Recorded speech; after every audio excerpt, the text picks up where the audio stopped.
Hello, everyone, and welcome to Spiral Out Podcast, where we dive deep into the minds and experiences of artists, creators, painters, musicians, movie makers.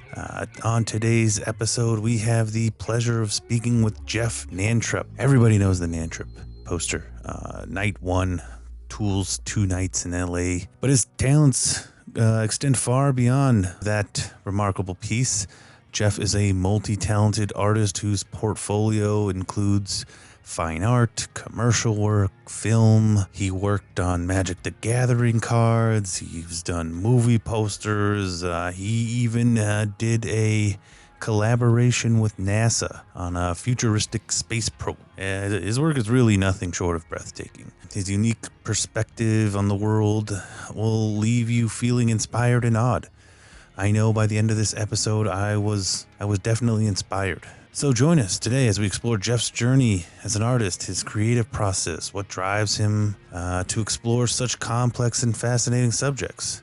You know, from the vast expanses of space to current Western art to everything else. So sit back, relax, and prepare to spiral out with Jeff Nentrup. But before that, there's some cool stuff coming up. There's a benefit show that Primus is doing. I will be there and around, hopefully talking to fans of both the show and obviously Primus. Danny Carey and Justin Chancellor are going to be there. We got some other cool artists and people coming up on the podcast, some very exciting people. Kyle Sharp, a couple musicians coming on, hopefully. So stay tuned for all of that. Again, thank you for listening and spiral out, my friends.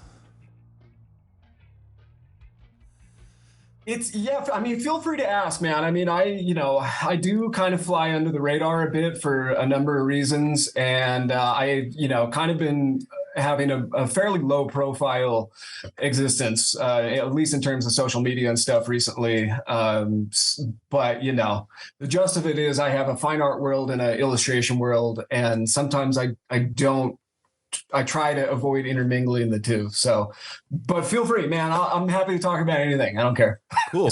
First of all, Thank you for coming on. This is a big one for me. My pleasure. It's a real big one for me. My pleasure. Yeah, I'm excited to be here.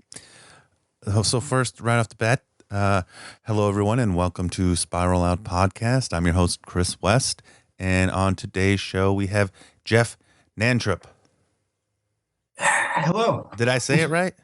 Yes, Nentrup. Nentrup. He's a fine art painter, illustrator, designer. You've done stuff in movies. You've pretty much dabbled in a little bit of everything, it seems like. I would like to, I usually start with the tool stuff and then kind of progress out of there. So we can get started there if you don't mind. Yeah, sure. Sounds great. So you did was it night 1 or night 2 of that LA show? I believe it was night 1, if I remember correctly. I was at that show. Right. I read somewhere that you were there as well. Yes, I was. That's gotta have been a trip, right? Yeah. No, I'm definitely a surreal moment, to sort of be in the house of Kobe Bryant. And right. I mean, I was there for, their Game 7 win against the Celtics in 2010 when they won their last championship, and they just retired Kobe's jerseys. And I remember sort of standing there, my wife and I were guests in Adams Row next to the CEO of Gibson Guitars and looking up at Kobe's recently retired jerseys and, seeing people walking around Staples Center with my art on their chests. Pretty cool feeling. It's got to be a very surreal experience. I forgot that he had just died. Like, no, not yet. Or he had just retired. Yeah, just before he had passed. That's right. I'm trying to remember where I sat there.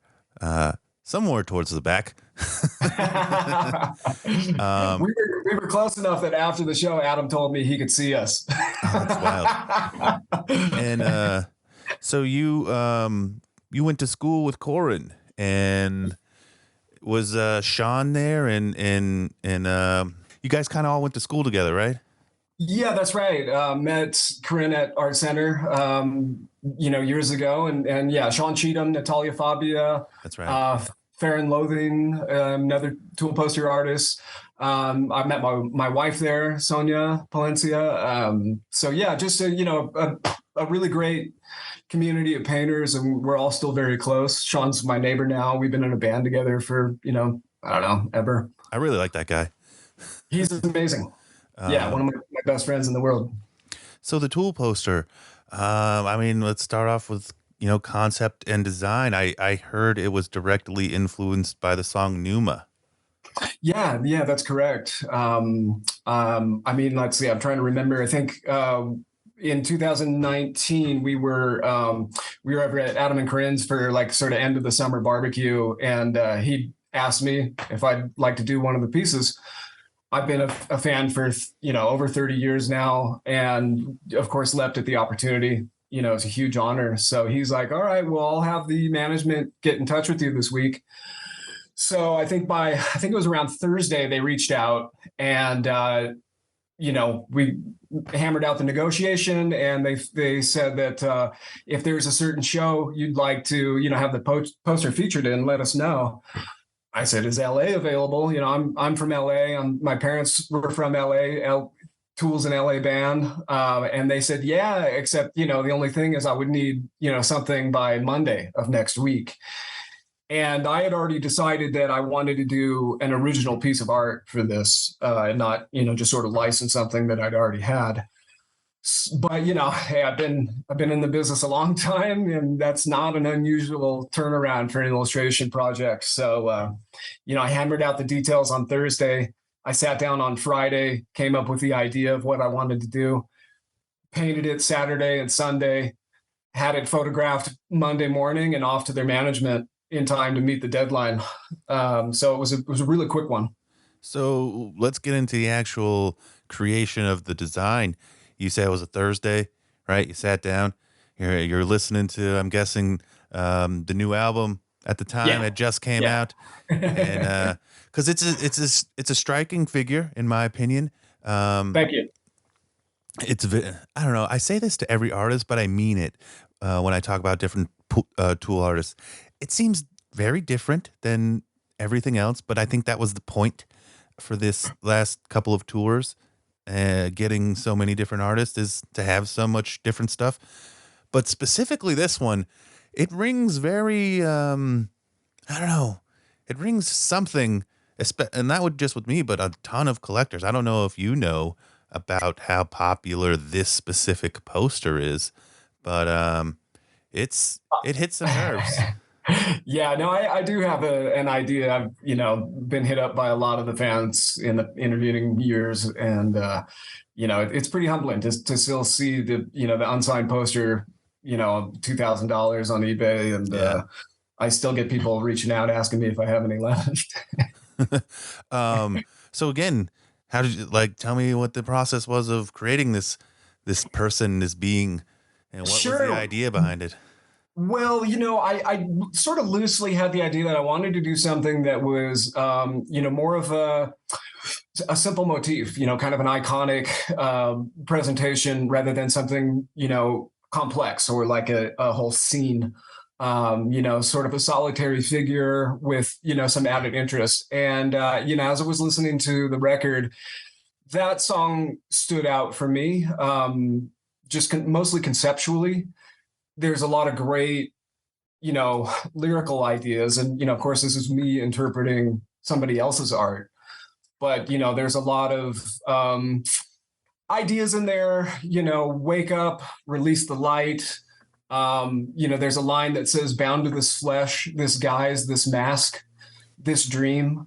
So some of that was a nod to, just those ideas and my interpretation of that. Now, okay, here we go, because I've had a lot of people ask me about this piece and what does it mean, and I've always been a big ardent believer that we should be able to create our own ideas Agreed. about things. And, 100%. so I will talk about what it means to me, but, some people think it's Danny and it's, I didn't intend that. I So, guess I can see now that you say it, maybe somewhere in the cheek and nose. hey, if it's Danny to you, then I don't want to disturb that. That's totally fine. I've never thought of that until you said it right now. Yeah, I've heard a lot of interesting stories, about what it means to different people. And again, I'm fine with that. And, this, again, I'm responding to my interpretation of somebody else's art, their lyrics, their music. And I may not be right. But to me, it was this idea of like, the moment somebody passes from life to death or to afterlife. And, this mask being our body, being, our spirit, the interim between our physical and spiritual selves. So, that was kind of the gist of it. I had taken some pictures of the death mask of Theodore Géricault, who's a French painter from the 19th century. Death mask, if anybody doesn't know, is a practice they used to do in Europe where immediately after somebody had passed, they would, basically take a plaster casting of their face and preserve that. It's called a death mask. Yeah. And it was a real interesting idea to me. This, this painter, he was famous for this painting called the Raft of the Medusa, about a shipwreck and, just kind of a tragic event. And, this death mask really kind of symbolized that moment for me that tied very closely. So I based the painting off of that. He's sort of shrouded almost like a shaman or, some kind of spiritual figure, which is more metaphoric, more symbolic. And then, I used the geometry around the piece as a way of sort of symbolizing that particular moment of somebody's death and entering into the next phase. So it's almost a celestial clock, if you will. Okay. And at the time I had read somewhere, Adam was talking about the number 7 had figured prominently into the writing of the record. I'm guessing in time signatures or, arrangement structures or, God knows what goes through those guys' brains. Swear to God. Their whole music, Dude, it could be like 7 anything. Yeah. So there's 7 points, graphically on that as a nod to the band and the record. But that in a nutshell is kind of, what it means to me and what it was meant to embody. So I asked online, I do this before any interview, and the number one question I got was exactly what you just explained, is what specifically did those 7 dots mean? Yeah, it was great because I actually had a chance, after that sample show. It was the first time I'd actually seen the poster, and I was surprised at, the beautiful foil that it was on. I had no idea that they were going to, be going that direction. And it was just a gorgeous print. And, Adam, he was showing it to me and he, I was like, explaining to him, I had no idea it was going to be this foil thing. And he goes, oh yeah, I actually went into Photoshop and selected out the whites and sent it to the printer that way. And I just blown away. I mean, I had no idea he was that involved in, hands-on in the process of these. And he kind of looks at me and he goes, I like the 7 dots. Of course he did. I was like, oh, you caught that? He goes, yeah, of course. And it must be nice to have a personal relationship too. When it comes to something like this, it's a little bit more enjoyable, I guess, than maybe some more commercial stuff where you don't even really meet the people in person that you're working with. Oh yeah. It's a huge honor, to be trusted with it. Adam's, I've known him for a while now. He's just such a great guy. I mean, I don't have to tell anybody listening that these guys are supporters of the arts and artists, unlike nobody else in the business. It's unheard of, in my opinion, like music to art, how much they just push other people up. Yeah. And that's a direct result of Adam being an artist himself. He's a fantastic sculptor and artist in his own right, outside of music. Corinne is phenomenal. She always has been. I remember her, walking around as a student with her paint box and, as a painter, you always kind of knew which people were painters, versus the people that were, having to take painting and drawing classes as a prerequisite. And those guys are definitely very, very tied to the arts. So everybody that knows Tool knows that, again, we're talking about the art, but they seem to have a very specific, at times, direction. Did you feel like any responsibility to keep it like a certain level or keep it at a certain tone or anything like that? I didn't really. I mean, Adam's charge for me was just, whatever you want, really, anything goes. And, that was a great idea to be presented with. I mean, they have a certain aesthetic, obviously. And I think, I would assume that, some of that in terms of who Adam was asking to be, the poster artist for this had to factor into that. He was pretty familiar. But having said that, there's a great range of stuff, stuff that I would have never expected. Same. And I think they make really beautiful posters. Yeah. So I think that is kind of inherent in the amount of, different work that they've gotten on these tours. So we're going to talk about Remarks now, because yours are like the, I don't know, there's like I'd say 4 or 5 artists that everybody talks about when it comes to Remarks. And I don't know if it's pronounced Remarks or Remarques, but I call it Remarks. Fair enough. Yeah. Fair enough. Your specific design lended so much, it seems like. Yours and Sean's I've seen do some very creative and wonderful things that you could do like anything with, because it's, you put hands in there, you can do this. Sean, with the skull, did so much with his as well. Was this the first time you've been asked to do something like this, or like what was your experience remarking and learning how to do that and whatnot? Well, yeah, I mean, most of my work is either commercial or fine art in nature. So I'm typically either working directly with and for a client for a paycheck, or I'm completely on my own doing whatever I want. So this was a new experience for me, entering the whole poster, especially the wild aftermarket. I was not quite prepared for that. But in doing a little bit of research and finding my feet, I realized that the doodling was a big part of, a very coveted thing, particularly, if you landed an Adam doodle or something like that. And then just, looking around and seeing what some other artists had done. And, they were fairly simple for the most part. So my foray into that was getting ready to sell a batch of my posters online. And I think this was like December 2019. So, shortly after the poster had come out. And I was just, there was a high demand for them. So I wanted to get a small batch out. So I sold about, 10 or 12 of them. And I decided to do a quick doodle on about 3 of them. And I wasn't, it was the night before I was going to sell them. I didn't know what I was going to do. And I was just like, oh, he would look cool with some hands, I think. And, let me just look for some, some other elements that I could, just use to create some interest. And again, I was keying a little bit off of the lyrics, Maynard's talking about this spark. And I ended up, using lightning bolts as an element on a lot of my remarks and stuff directly from that. But yeah, it really happened sort of the night before. It was like, oh, let's do some hands. I could do a whole series out of that. So somewhere out there's 3 different posters with these gold hands that I drew, rather quickly. Did all 3 of them, right then and there. And it wasn't until after that when, I had a chance to kind of slow down a little bit and figure things out. Then I decided like, okay, well, let me make a thing out of this, get some paint pens and spend a little more time, then the hands went blue and I started thinking about, all the different things I could do with that, which is, pretty endless. Yeah.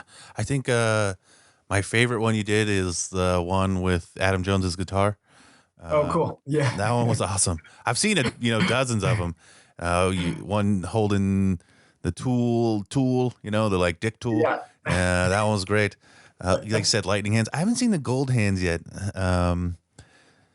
Whoever Yeah, got there's a those few of might them have. out there. I haven't seen those ones yet. Is that the only poster you've done for any band? Yes, I think so.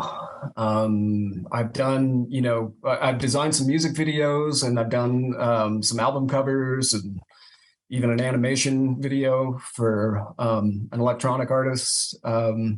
So, a little bit of this, a little bit of that. But yeah, it's my first concert poster. Would you do another one? Yeah, in a heartbeat. Fair enough. Yeah.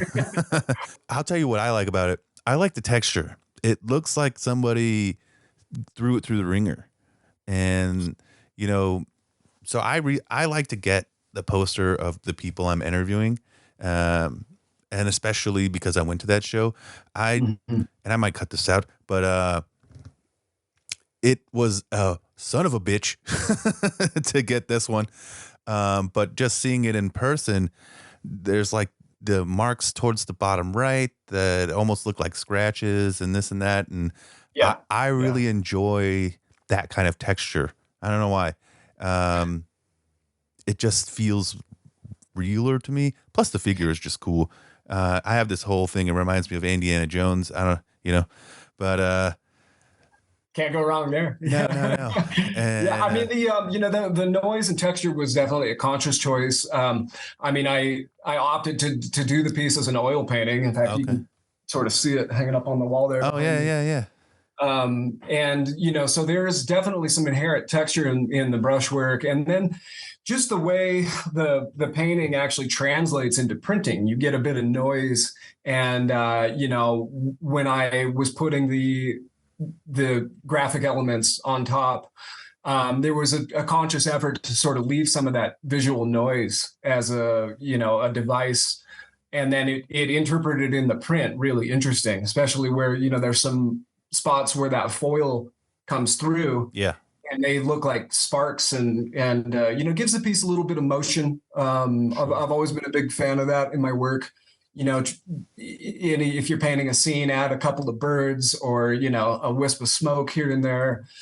Turn the lights on, put some smoke coming out of the chimney, something just to kind of give a little bit of sense of motion to a piece. Was there any remarks that you turned down? Where you're like, I'm not doing that? I know the fans can be somewhat pushy when it comes to those things. Honestly, not really. I mean, I was pretty pleased with everybody's suggestions, and I approached this whole endeavor as a fan myself. I saw Tool on Lollapalooza in '93. I was like 16 years old or 17 years old or something.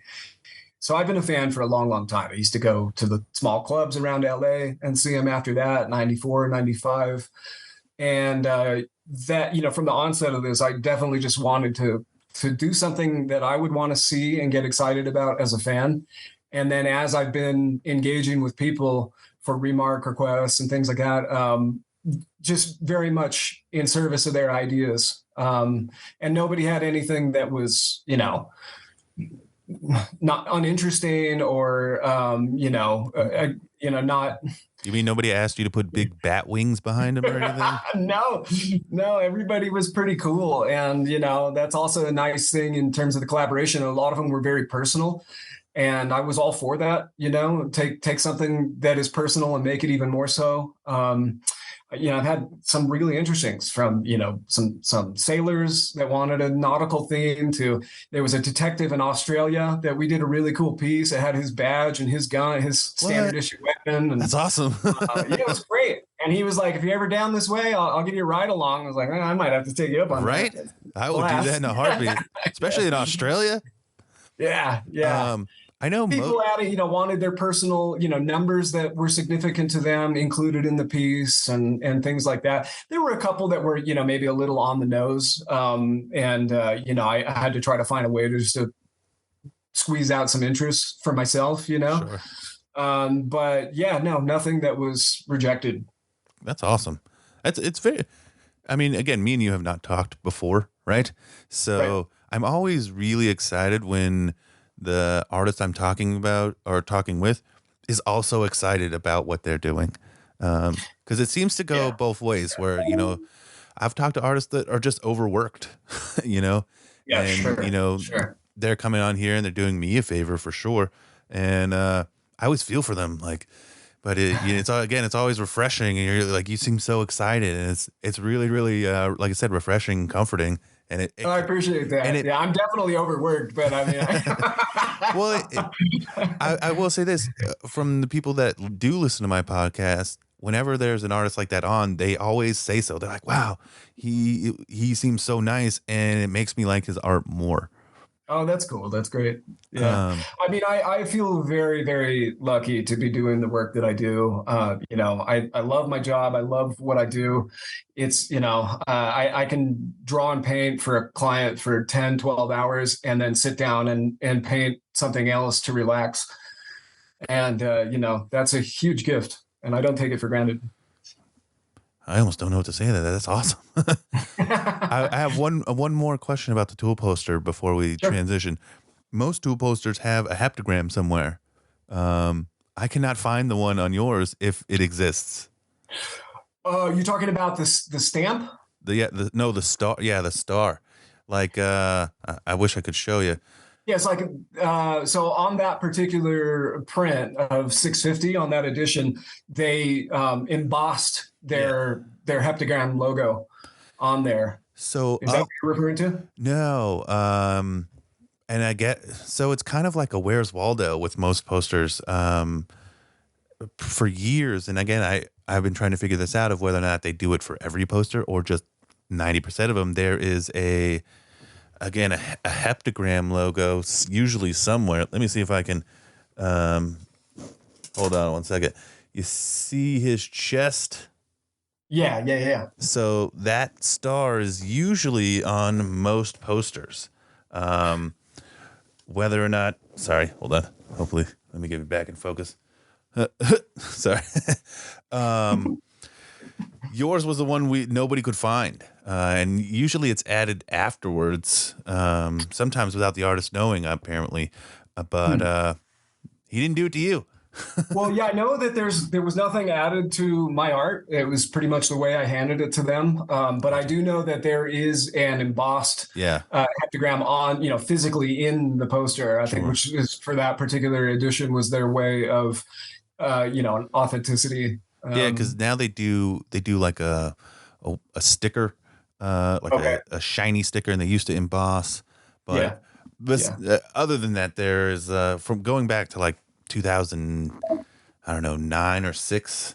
They've had, again, most posters have a heptagram, and with collectors and fans, it's kind of like a Where's Waldo thing. Like, you can find it, but you kind of just answered my question. Yeah.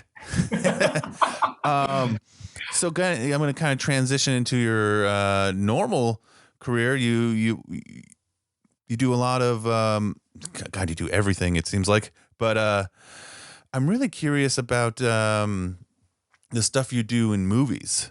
First, like you've done, I seen on your Instagram you did like the My Chemical Romance background. What are those called? Marquees? Matte painting. And then I designed the scenic painting that was used in the sort of the background. How often do you do those? Because that's got to be huge, right? Yeah, well, there was a team that painted that, so I design it, and then they have production people that show up and actually do the physical set building. Yeah, go ahead. Yeah, I mean, that particular job, I think it was around 2006, maybe. I was contacted as a concept design artist, and so was working with Sam Bayer, the director. He's a famous music video director. He directed the "Smells Like Teen Spirit" video, "Bullet with Butterfly Wings" for Smashing Pumpkins, and I'm trying to remember some others. But yeah, huge director, and we'd had one of the same professors, so we kind of hit it off and sat down. He explained to me what he was looking for, and so I go home and do a bunch of artwork, and they sort of base the set off of that, and like I said, design the scenic painting, and then I was down on set as well, getting to sort of see what was being built, because the guys that were doing the special effects had actually hired me after that to finish the matte paintings. So, they build a small portion of the set, and then digitally create the rest of it that looks like it goes on forever, so they don't have to build everything. So how do you think you balance the needs of like the client with your own artistic vision, or is it they hire you because of your solid artistic vision, let's say? Well, you can get both extremes. I mean, sometimes you have a client coming to you for what you do, and that's what they want, and then other times they want something way outside of your wheelhouse. And I think, like when you're in art school, most people will tell you you can kind of go one of two general ways. You can either diversify or specialize. So specializing would be, say for example, you paint apples, and that's all you paint. Your book is full of apples. When the apple job comes along, you should be expected to land that gig, right? I'm a diversifier. So, I was all through school and a hardcore oil painter, and sort of fell into, digital painting and entertainment design right at the end in my last semester. I studied with Ryan Church, who was the concept design supervisor on Star Wars 2 and 3 at that time. And wait. Star Wars Episode 2 and 3, or Attack of the Clones and Revenge of the Sith. Gotcha. I still like them. I'm just clarifying. I'm just clarifying which Star Wars we're talking about. Yes, yeah. So it was around that time, 2002, and I was talking to ILM about being a matte painter on Revenge of the Sith, and wasn't quite ready to leave LA. If you're familiar with the Southern California, I was born and raised there. My family's here, my network life, so I wasn't quite ready to relocate up there, but it got me into the field, the entertainment field, right out of school. And I had a professor of mine that was working with Warner Brothers Consumer Products doing Harry Potter paintings. So he actually hired me right out of school, and we ended up doing 180 or so Harry Potter paintings for Warner Brothers. Now, is this before the movie came out? That was like around, I think, Harry Potter 3 or so. So there's already a kind of an aesthetic. A franchise, yeah, for sure. Yeah. But, landing a big gig like that and having all that work in my portfolio, that landed me a good agent. And, I kind of went right into the film and entertainment business, being here in LA, and just sort of having a diversified skill set. And one of my first jobs right out of school was doing the, I don't know if you saw the first Underworld film with Kate Beckinsale. There's a scene where she sits down and she's doing a, voiceover narrating the history of the Lycans and the werewolves. And there's these woodblock etchings that are used to depict some of these key points in their history. So I did 2 or 3 of those, and it was kind of a trip to go see the film right when it came out, and these scenes were taking up the entire screen, 50 feet wide in the movie theater, and that's insane. I'm right out of school, and it was it was a bit of a wake up call. You go, wow. You're like, I'm doing it, right? Yeah, like I'm getting it. I'm always very curious. So like you said, the Harry Potter thing was kind of already established. Have you helped design an aesthetic for a film from scratch that had no art or no art at all? Yeah, sure.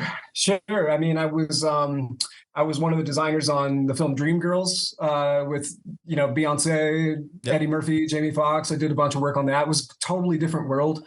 Doing a musical that was period set, I worked on Jack the Giant Killer for Bryan Singer, which was, another fantasy film. Let's talk about that one. They obviously have an art director, right? And that person would call you and say, hey, make me some concept designs and whatnot. Yeah, correct. It typically is a production designer who's responsible for everything that you see on screen. So they're sort of the head of the art department, and and they're in charge of everything from, the sets and the things that have to be physically built to the things that are done digitally. Now they'll work with a concept design supervisor or, a visual effects supervisor who handles the nuts and bolts of that, but it all is sort of funneled through the production designer. But so when they come to you, they go, "Hey, we're going to make this movie. We need Yeah. some concepts of such and such." Like, what guidelines do they give you? Because ultimately, it's they have an idea, but it's like kind of cooking. I'm a chef, right? So Yeah. I make menus, but ultimately the end product comes from the people I ask to do the work. So True. Yeah. Yeah. And, it's funny because there's like, in concept design, there's a lot of stuff that is taken verbatim from the work, or sometimes it's sort of based on the work. And, that can depend on a number of different factors. Like on Dreamgirls, for example, I do recall an instance where I was designing this 1960s Miami club, and it was a Eddie Murphy performance. And, we had lunch with the extras that day on set, and they're all dressed up in 60s and stuff. And when they shot that scene, but I remember at the last minute, I had to wrap this up, and it was just sort of missing something. And at the last minute, I decided to add these big sort of pink dome lights in the back of the room, and just quickly drew in a couple, and it was off. And then I think it was about 3 or 4 days later, we were on set and took a peek in that room. And as soon as we open the door and walk in, there are those pink lights above me, that I just sort of at the last minute thought to add in to add, some interest. And it can be like that in concept design. You really never know what's going to make it to the screen. In fact, I just finished a job recently for AMC called The Mayfair Witches, which is an Anne Rice story. And I did quite a bit of concept design work for that show. And to see, some of these sets, the way they came out in real life were pretty verbatim from the artwork. And I'm guessing like on a project like that, she's obviously a prolific writer, right? So you're reading the source material and you're just like ingesting it and kind of like letting it meld and then bleh. I wish I sometimes I do get to read the scripts and familiarize myself with the material as much as possible, but not always. And on that particular one, I was working very closely with the production designer, who had some ideas, and then it was a bit of a collaboration. You bring some ideas to the table, and they have a certain idea about what they need because they're usually very familiar with the source material. I seen on a website somewhere you did some concept work for The Mummy 3. Yeah, correct. How and now is that the Brandon Fraser one back in 2007? Yes, that was the one with Jet Li, set in ancient China. Again, I guess I'm going to transition a little bit more, meaning I've seen stuff like your tool painting and on your Instagram, and then obviously your personal stuff where it's like like a lot of great landscape, Western style, and just these fantastical, like the one I saw for The Mummy 3, which was kind of just like this. I forget how. I'm not good at explaining. That's why I edit. But it was like this structure and in kind of like a jungle, kind of, but not really. I'm just curious on how you attack something that has no reference, I guess, because that's kind of the stuff that boggles my mind. Because again, on your Instagram, there's like a photo of you in the water, painting like this little island and boat and whatnot, and you obviously have a reference, right? But then there's these things that you paint over here that have zero reference, and you just have to create them in your mind. Yes. I mean, I would say the best thing is just having a visual library that you build up over time. So, I've spent years drawing from live models, figure drawing, portrait painting, things like that, landscape painting out of doors, and, getting a sense of how light behaves and, the structure of things. And, as a concept design artist, you have to have kind of a broad range of interests. So, asking questions and being curious is also a huge bonus in that line of work. Where, if you're asked to design something and you're not terribly familiar with it, it's a great excuse to do a deep dive, Right. and learn the difference between, cumulus and cumulus stratus clouds, and, go in depth in an area and learn about it. And through that, then you can start to use your imagination more and use it as a springboard. And, a great trick for doing concept design is combining different worlds. So you're taking something as a starting point and then bringing in either a different technology or a different shape language, or, some other different idea that sits in tangent to it. If that answers the question. Of course, 100%. It makes perfect sense. What you're saying is you're using your accumulative knowledge of your whole career, right? Yes. Yeah.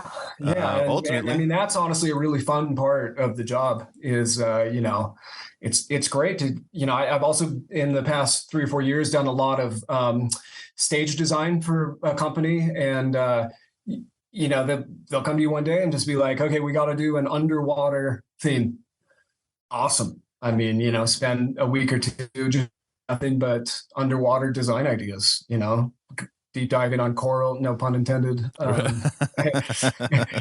and just having fun. I mean, that's really kind of, at the end of the day, I would say my goal and my role is to have fun and do stuff that I would get excited about. That's always a good barometer for me, is if it's visually interesting, if it's something that I'm excited about, then other people will typically be excited too. And that's definitely how I approach the Tool poster, being familiar with the size of the band and the ardent fan base. If you think about that stuff too much, you can get pretty overwhelmed. I mean, if I think about, some of my commercial work and who it's going to, my work's been in front of Spielberg, it's been in front of J.K. Rowling, it's been in front of Brad Pitt, it's been in front of all these, huge people. Sure. And if you sit there and think about that, oh my God, Spielberg's going to see this tomorrow, you'll psych yourself out, Oh, 100%.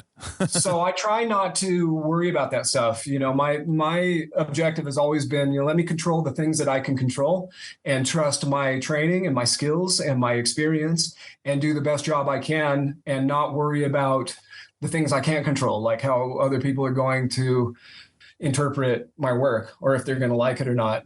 And, well, I mean, I was pleased. You've obviously, like you said earlier, you've done the work. You've taken the deep dives that you've needed to take into. You've practiced, like you said. You can paint for 10 hours and then you relax by painting.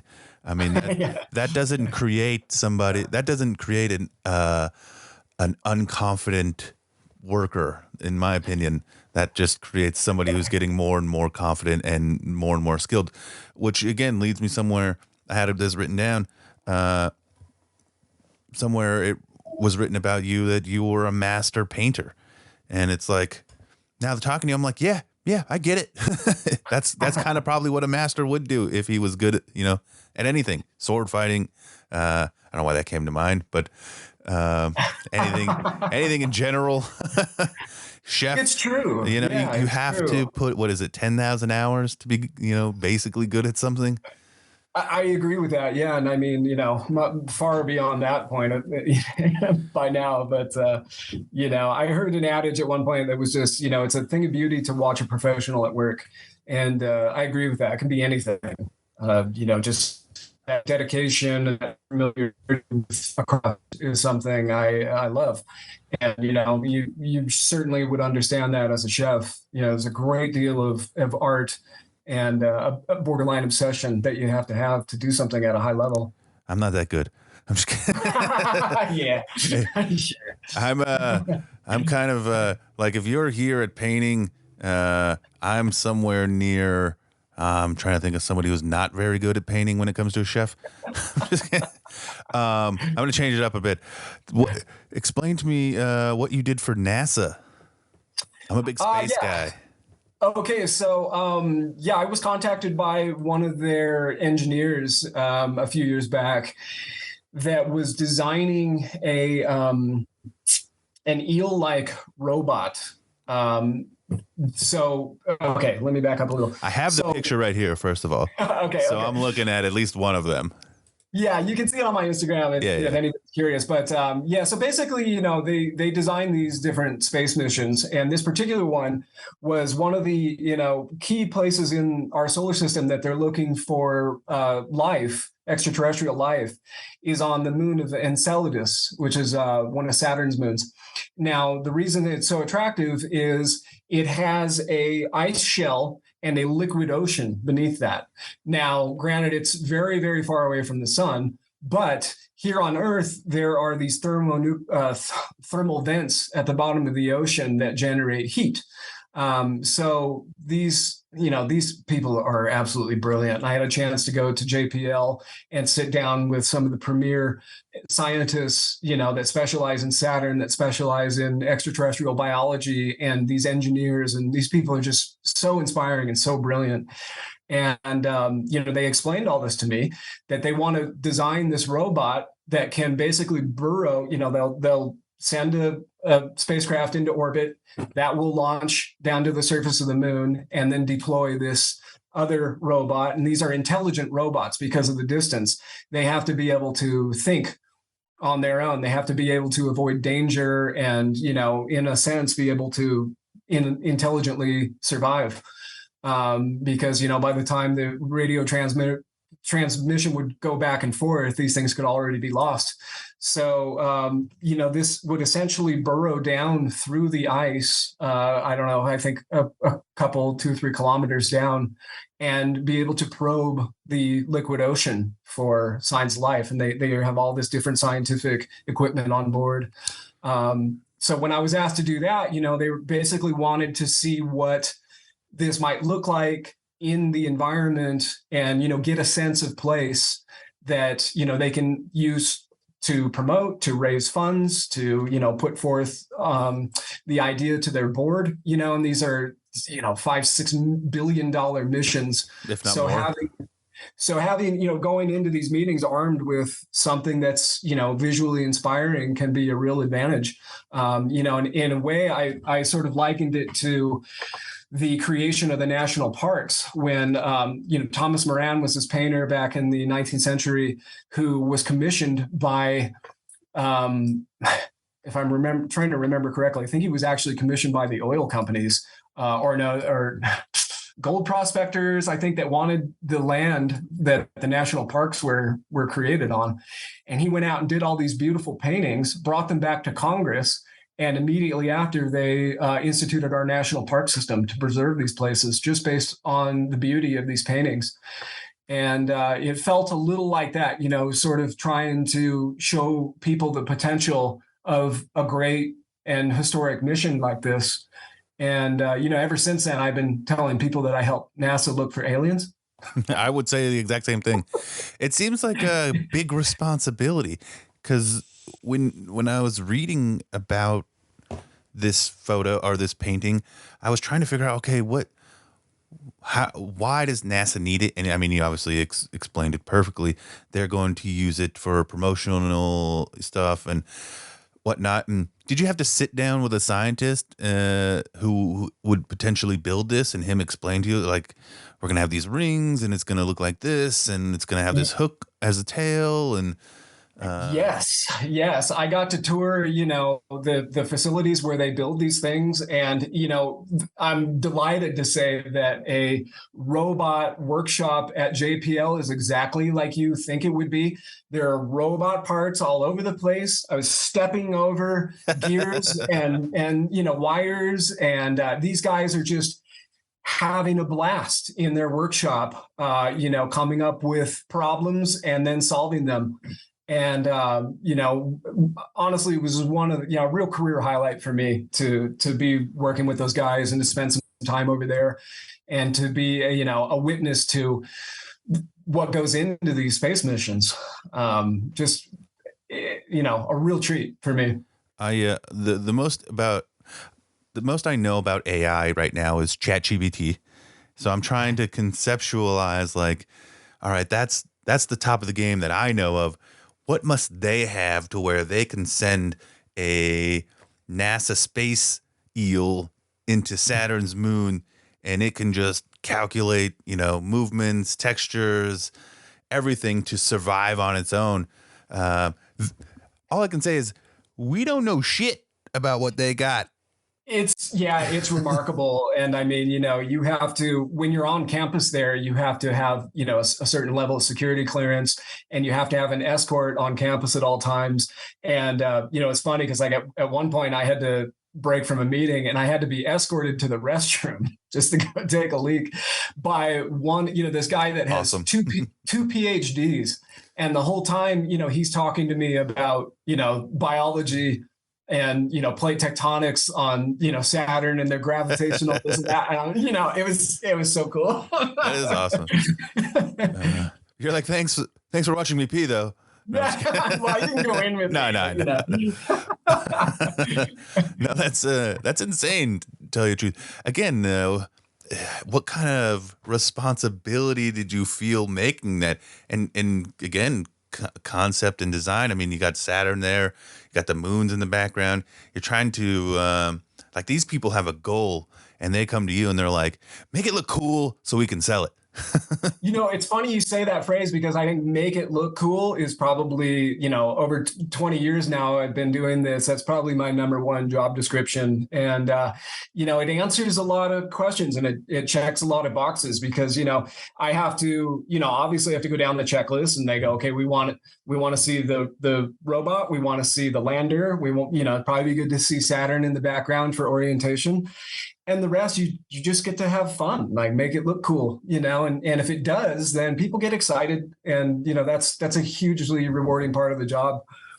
I'm going to call this episode Make It Look Cool. That would be fitting. Yeah. You know what you also made look cool is a couple of Magic the Gathering cards.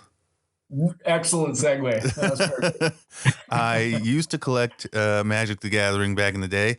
I was kind of a contrarian when I was a little kid, and everybody was collecting Pokemon, and I was like, nah, fuck that. I'm getting Magic the Gathering. Yeah, way more fun, right? They were just, you know what? They just looked way cooler. Yeah.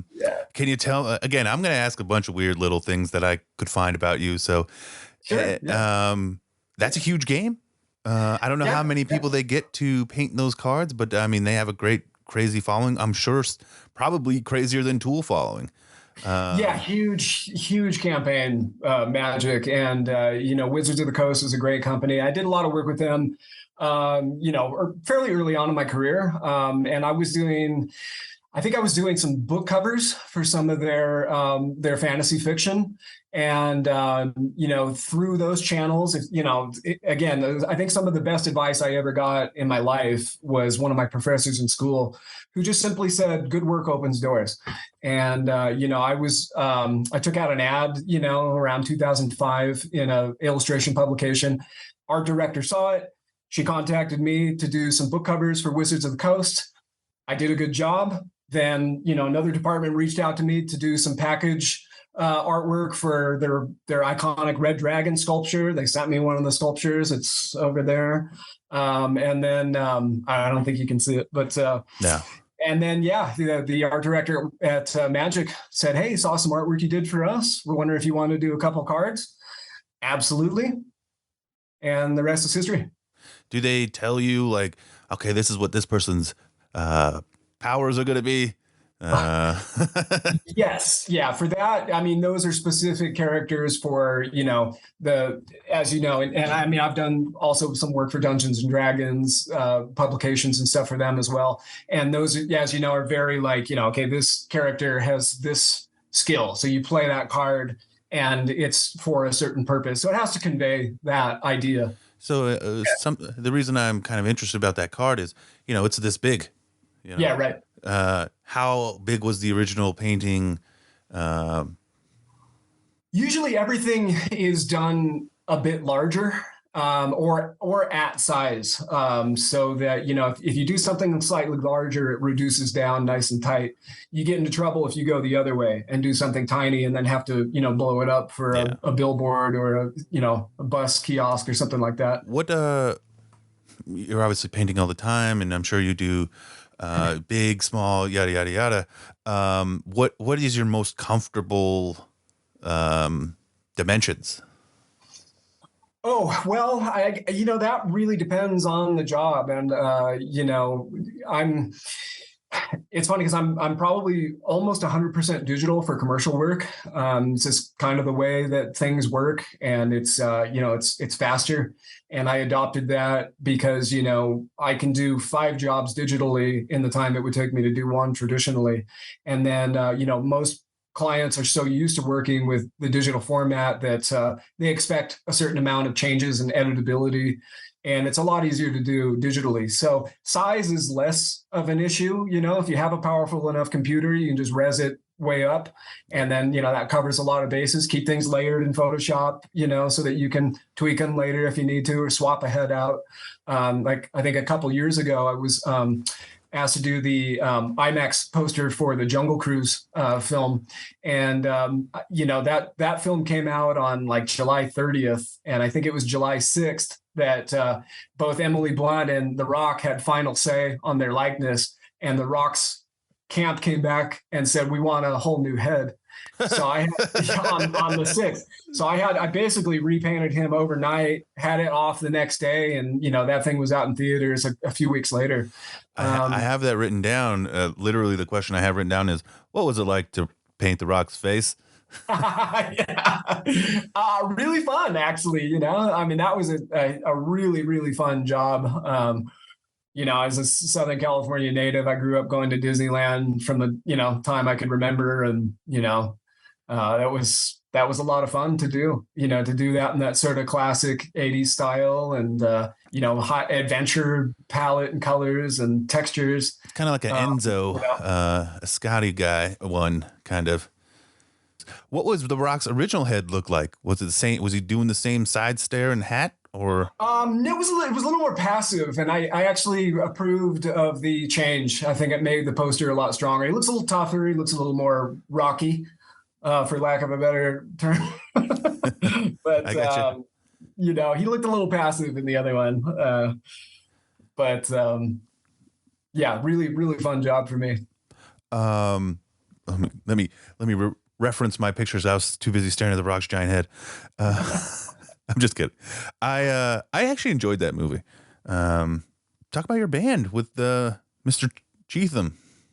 Yeah, yeah. Well, we're called Del Toro, and that band sort of formed out of us being students over 20 years ago.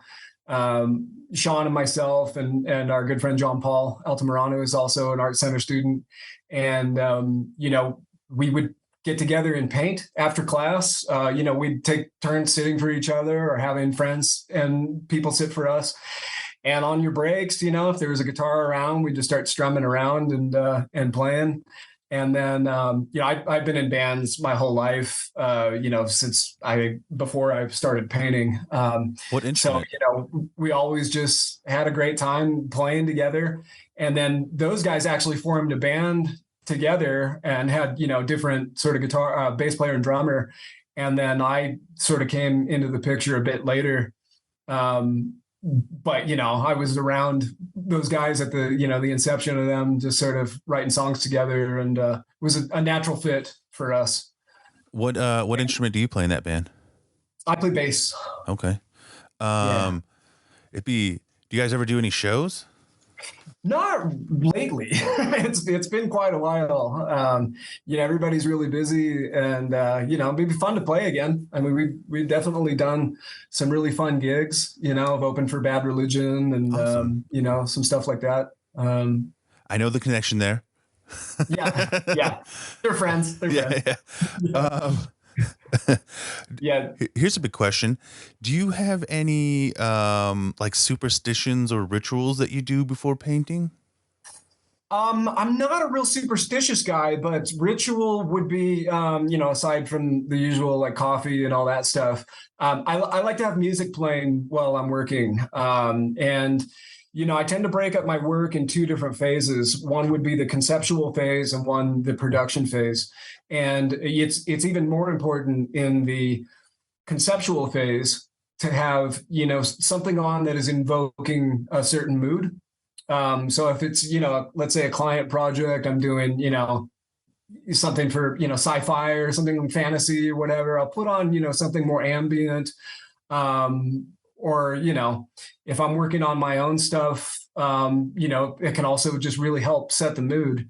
And then equally in the production phase, there's nothing like, coming on and just putting some up-tempo rock or something on, flipping the studio lights on and getting to work, because like I said, I'm a bass player, I'm very rhythm oriented, and sometimes I'll find myself making brush marks in the rhythm with the music, and nice. That's awesome.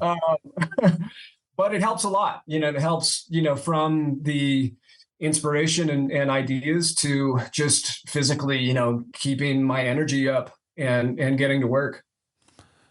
I think I heard David Lee Roth one time in an interview say, like, the song I get out of the car on has to be a good one. Otherwise, everything can go to hell. So he'll sit there and wait in the car until the right song is on. Okay, now I can go be David Lee Roth. And knowing that, I have to finish certain songs too. Like, I can't get out of the car unless it's, handful of specific songs. I'm like, I can't leave yet. Yeah. So I'm very sensitive to music. So it plays a big role in my work habits. Nice. I got a couple more, if you don't mind. Sure. No. What's the most unexpected source of inspiration that you've had for, creating art? Wow, that's a good question. I don't know if I've ever thought about that. Unexpected source. Well, here's one you might appreciate, but I think it was my wife that really connected me to the artistry in cooking. And I've always loved to eat. But who doesn't? I think it was probably through cocktails, like just making a really nicely layered cocktail where you can taste all of the different ingredients, and just understanding the creativity that happens in food. Now, I don't know if that leads totally back to your question about painting, but it's your answer. So yes. Well, I don't know. There's a real we covered before. There's this idea of just watching a professional at work, and I'm very much about that. It can be from just a well-made bar of soap that you appreciate. You go, okay, this isn't just some generic thing. This is special. Feels extra. It feels a little elevated. And I look for those things all around me. It can get us in trouble sometimes, when you reach for the little higher shelf bottle of scotch or, better ingredients. I was raised, to buy quality, buy the best tools you can afford and take care of them. That sort of philosophy. I'm going to take that I'll take that as an answer. That's a great answer. I guess that is sort of an inspiration that I look to is, trying to maintain a certain level of quality in just my life in general and the things around me that I'm inspired by. Have you ever surprised yourself by going in a certain direction, especially when it comes to like what you like to paint personally, where you're like, oh shit, I didn't think about that? Well, I mean, by nature of my job, I do a lot of different stuff. And, so there's always an opportunity to kind of, go in depth into a direction that you weren't expecting. Like I think I mentioned previously that I've done a lot of stage designs. And that, is a real nice blend in my love of music and art. Actually designing these performance spaces. Because I use metaphor a lot. And sometimes when I teach, it's a great tool to turn people on to just a different way to think about things. For example, like in art and music, we share a lot of the same vocabulary. You talk about composition of a musical piece, a composition of a painting, note, tone, ideas about rhythm. These are all, interchangeable vocabulary between art and music. And, sometimes I'll identify like if I'm teaching, find a student that go like, oh, you listen to music, and you go, okay, so like, imagine, right now you're painting a guitar solo. You wouldn't paint all the same notes at the same intervals, dee, dee, dee, dee, dee. You would have some big long strokes, and you would have some, shorter succinct ones. Okay. Just like you were crafting a guitar solo or piano concerto or something, big whole notes, and then get into, a faster sequence of notes to create interest and add variety. So I really talk like about things like that a lot. I really like that. I didn't, cause I don't, I've been dabbling here and there with drawing and painting and doodling, and because I've never been that person. I've been in bands my whole life. I can cook. I'm a filmmaker, but I've never been able to translate pen to paper or brush to canvas. But I've never quite heard it explained like that, and it's kind of profound. I think it's a source of breakthrough for a lot of novices that are trying to learn, because the thing that we constantly fight, and even 20 years plus doing this, our brains tend to make things in a pattern and make things samey. So if you're painting like clouds or something, there's this tendency to make all of the swirls the same sort of shape and size, and you have to constantly be working against that to add interest and add variety to things. Another analogy I use is one of like filmmaking or storytelling. So again, let's say I'm outside and I'm looking at a landscape before me. I'll try to ask myself, okay, well, who's the star here? Who's giving the monologue right now? Because it sets up a certain hierarchy where everything else dissipates and supports that. Everything falls off from there. So, I might think about, what would be my scenic backdrop? What would be my supporting, extras and supporting cast? And, if I had a team of lighting designers at my disposal, where would I tell them to point the light and things like that? And the musical analogy is very much the same. Where's your soloist here? Where's your brass or your timpanis? And set it up that way so that you have a point of interest and a natural hierarchy to your work. Wow, I'm gonna ponder that. For my own benefit, and if you're listening too, I think you should really take in what he just said. Well, I mean, also cooking would be another great analogy. When start with the protein and work. The idea that spice enhances a meal. You don't make a meal out of spice. No, right? no. I completely understand what you're saying, and crafting something, from a specific point outwards. Absolutely. Yeah. Another off the wall question. If you could never use a specific color again, what color would that be? Does black count? I guess. If you had to choose one color to never use in any of your paintings ever again, which one and why? It would be black because two reasons. You can mix black, so there's a cheat. But loophole. But, mixing black is probably a better way to go anyway. Say you're mixing a black from a warm, dark color and a cool, dark color, then you have control over that dark range of value. So I can actually shift it chromatically from, a warm dark to a cool dark where needed. And it's much more interesting than just a flat black that is one note. And you might not even notice that when you're looking at a work, but those little subtle things can add up to a lot in the culmination of a work. You answered that way too easily. I'll keep going. Any fictional character that hasn't been painted before or used, who would you like to do? Or even if they have, what's one fictional character that you would like to interpret yourself? Well, let's see. That's a good one.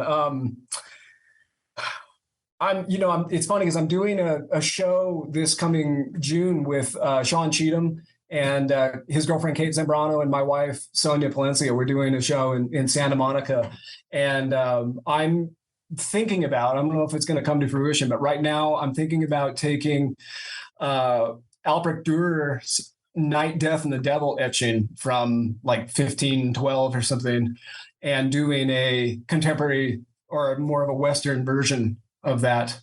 So I don't know if that answers the question, but sort of reinterpreting a figure from history and from another artist for my own use. What's that called again? The Night, Death, and the Devil. The Night, Death, and the Devil. All right. By Dürer. Doer? Duer. Duer. Yeah. Yeah. Dürer. What's the strangest reaction you've seen from somebody else to some of your work? Oh, I don't know about the strangest. I'll give you a good one. Some years ago, I did a project with that Ozzy Osbourne was involved with, and it was this fashion line for Black Sabbath, doing some, jewelry and some clothing and such. And, Ozzy came down to the opening, and I had this great moment of watching Ozzy look at my painting of Ozzy and then looking at me and looking, back in this sort of triangle. And that was pretty surreal. And they go, they said, Ozzy, this is Jeff. He did the painting of you. And he looks at me and he goes, well, you did a great fucking job. I guess that's all you can ask for. Yeah. Right? And then we got a picture and he gave me like this, bear hug around the neck. And it was pretty great. Is that painting online anywhere? I don't know, but I did to, go back to your previous question. I did get to design Iron Man for that campaign. And I had a lot of free reign on that and came up with this idea. I don't know if it's some years ago now, so I don't know if it's around, but that was, also a little bit of pressure. Right. Like, and we're not talking about Iron Man for Marvel Comics. We're talking about Ozzy Osbourne Iron Man, like your own. Yeah, we're talking about Black Sabbath's Iron Bloke, as Geezer Butler referred to him as. Right.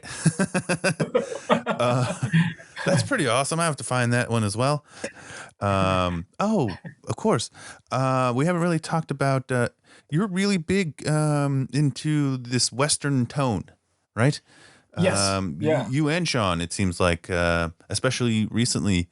How did that come about? What is it about? The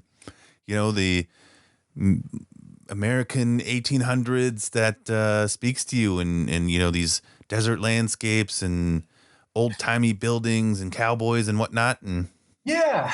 Well, it's a lot of it goes back to just early childhood. I have a lot of fond memories of like my watching Western films, Clint Eastwood films with my dad, on like Sunday morning or something, and just sort of grew up with that around.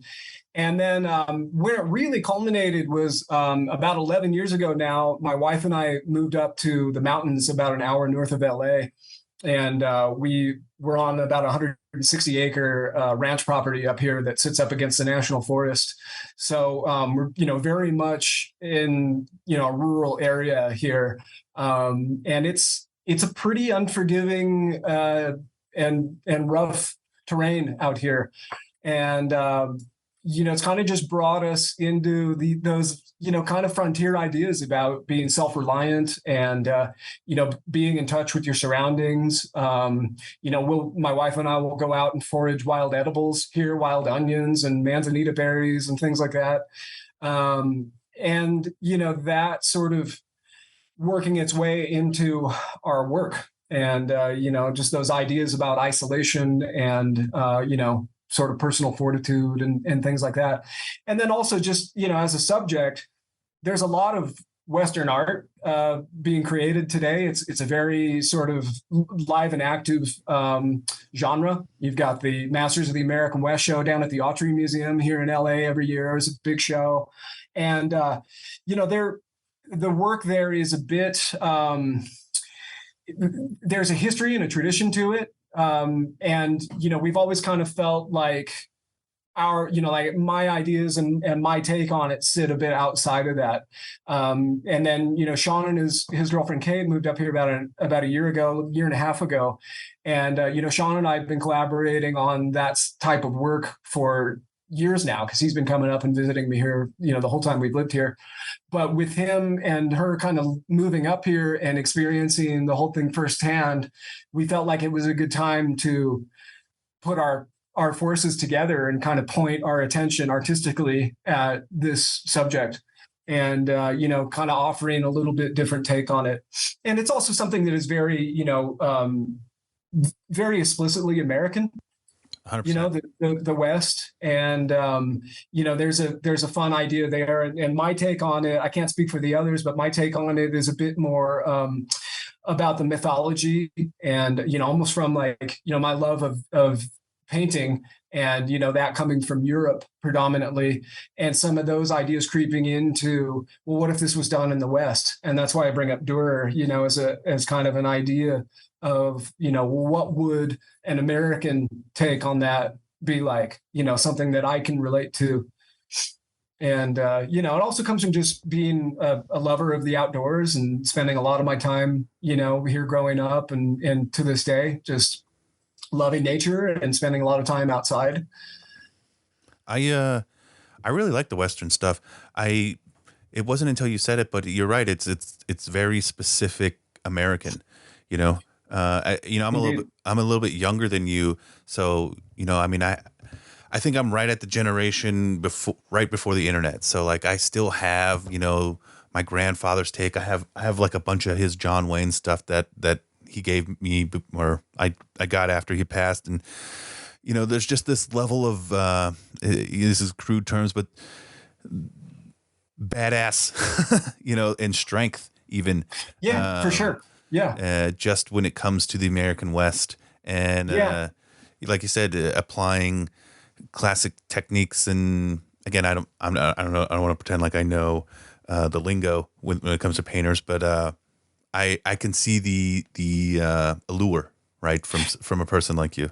Definitely, and also just the personal connection with living in very rural space like this. It just puts you in a certain headspace. And, it's been a lot of fun. I live in the middle of the desert now. So, it's the desert too, it evokes its own thing. And I love that too, Again, I have a couple more just, tool related van stuff that that I ask everybody, favorite Tool song. Oh, that's a tough one. All right, I'll give you two. Adam's listening, by the way.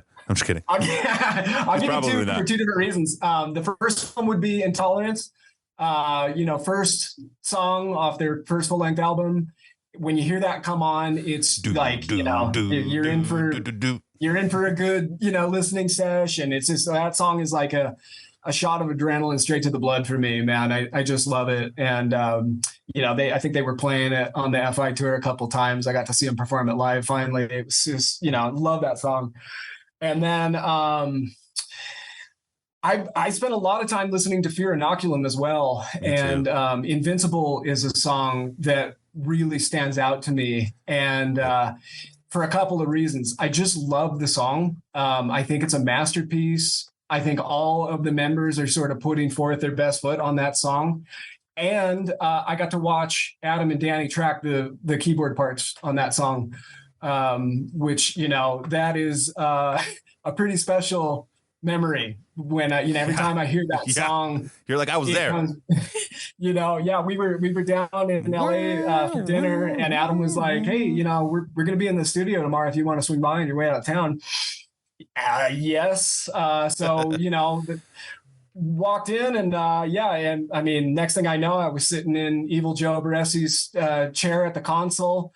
And Adam was like, hey, could you play him the one we just finished? And they start playing Culling Voices. Mm-hmm. So the first time I heard that, I'm sitting at the mixing console with Adam, Danny, and my wife all sitting on the couch behind me, watching me listen. Yeah. I've been lucky enough to get to go there one time. No, it's a cool little spot. It is actually one street over from the house I lived in when I was going to school. So it's just, I'm very, very familiar with that area. I live right around the corner from there. Last one. I really dug this painting that you did, your Nirvana one, and it just so happens to have a relation to Tool as well.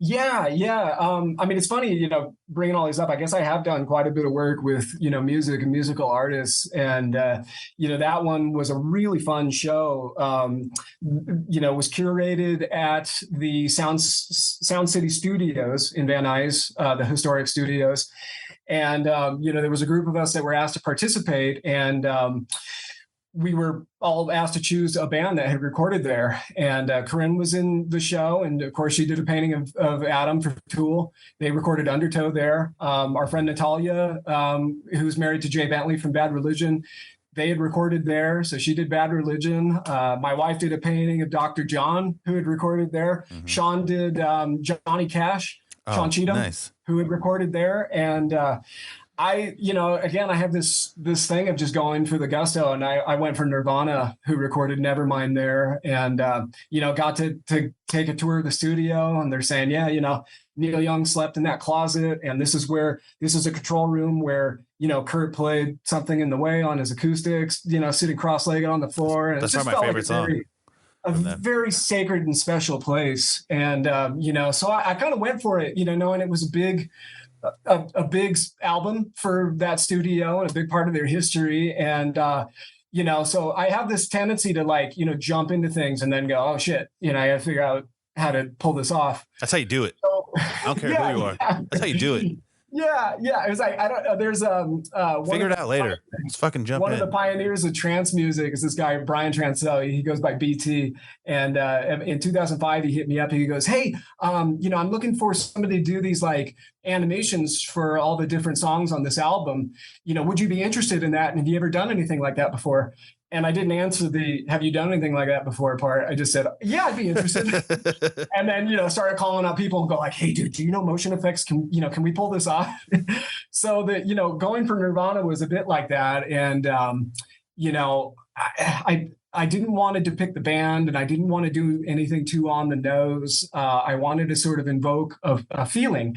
And the more I thought about that record, the more I realized, the thing that made that thing special was how, they expected it to maybe sell 50,000 copies, and it sold millions. And it was just really scooped up by the fans. And, it really connected with the average person. It was accessible in a way that, a lot of punk rock had never been before, by these, pop melodies. And he's talking about some pretty intense stuff. So I wanted to do a painting that was focused more on, the mood at the time. And that album came out when I was 15. I think it was my first month in high school, when that came out. So it was pretty indelible time and ideas for my generation and my memory. So I had done this painting. It was basically a mosh pit as viewed from the stage.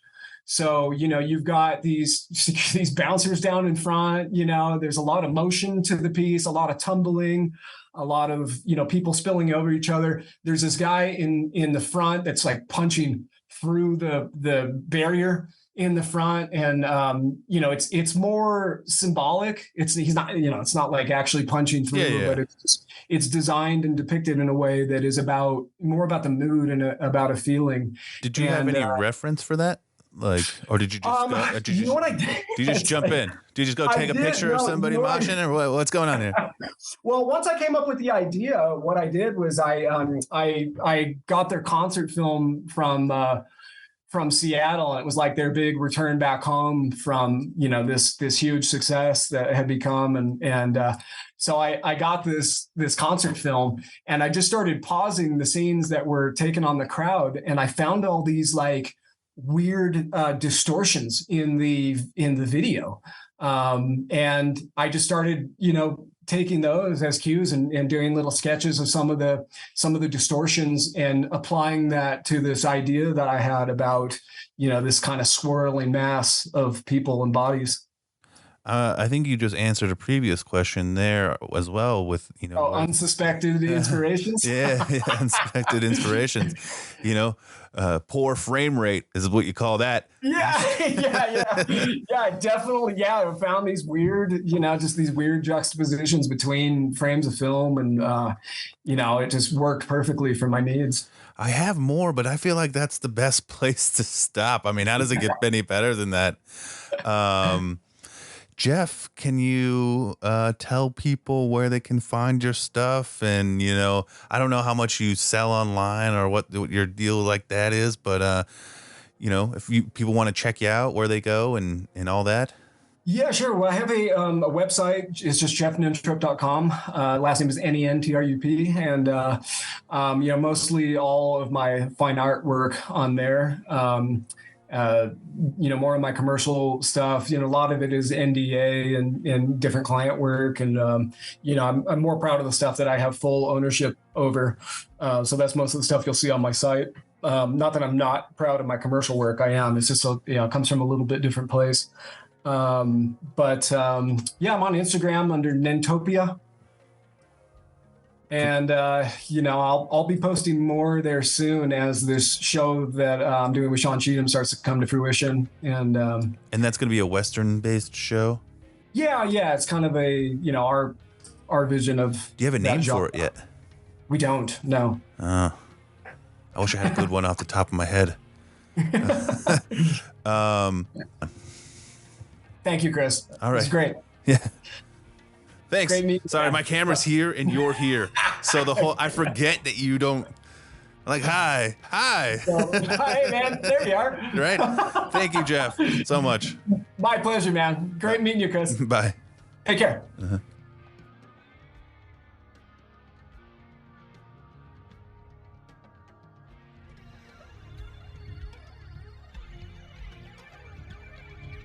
Spiral Out Podcast is produced by me, your host, Chris West, edited by me, researched by me. Everything is pretty much just done by me. Go to our website, spiraloutpod.podbean.com. Follow us on Instagram at spiral_out_pod. Facebook, Spiral Out Podcast. And again, if you want to see some of the images associated with this episode, click the link in the show notes and it'll take you there. Again, thank you for listening. Spiral Out. Pod dismissed.